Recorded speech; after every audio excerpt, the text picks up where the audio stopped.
Voici Ponza, la plus grande des îles Pontines.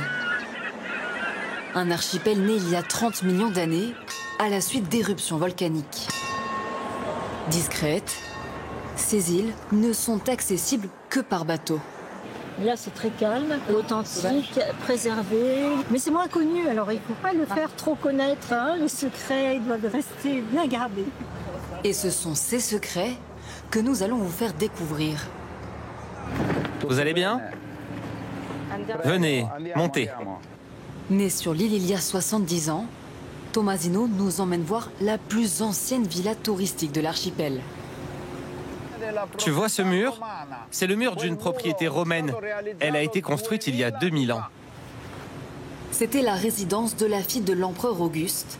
C'est elle qui a fait creuser ces grottes dans la falaise. Nous mettons maintenant le cap au sud de l'archipel, vers l'île de Santo Stefano. Une île tristement célèbre pour sa gigantesque prison. Une forteresse à l'architecture directement inspirée du théâtre de Naples. Dans cette prison, les rôles sont inversés par rapport à un théâtre. Les spectateurs, les gardiens de l'armée des Bourbons, sont sur la scène au centre. Et les détenus sont à la place du public, ils sont spectateurs. C'est là la véritable tragédie. Aujourd'hui, l'édifice menace par endroits de s'écrouler. C'est donc avec précaution que notre visite commence. Ici, autrefois, étaient emprisonnés les criminels les plus dangereux du sud de l'Italie. Ici, il y avait le lit du détenu. Et ici, il pouvait ranger le peu d'affaires qu'il avait. Si on ferme les yeux un instant, on a presque l'impression d'entendre les cris et la souffrance des prisonniers. C'est d'une sensation horrible.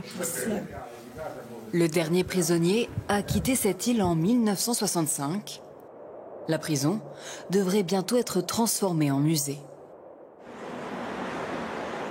Juste en face, une petite musique attire notre attention. Sur l'île de Ventotene, la fête bat son plein.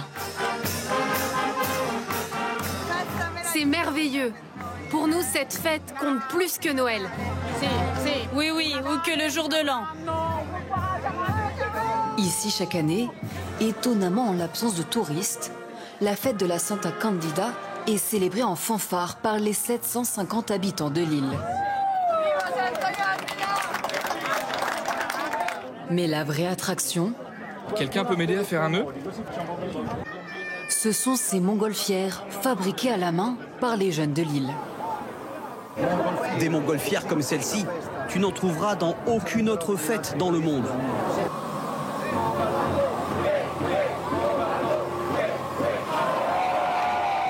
Tour à tour, une dizaine de montgolfières s'envolent dans le ciel. Quelle émotion, la Santa Candida! C'est incroyable pour nous qui habitons cette île. À la nuit tombée, la procession religieuse rejoint le port de Ventotene, sous les cornes de brume des pêcheurs de l'île. On la prie toujours car on espère que la mer soit clémente avec nous et que l'on revienne avec des pêches généreuses. À 22 h, la dernière montgolfière est lancée. Les yeux rivés au ciel, les habitants de Ventotene célèbrent ensemble la fin de l'été.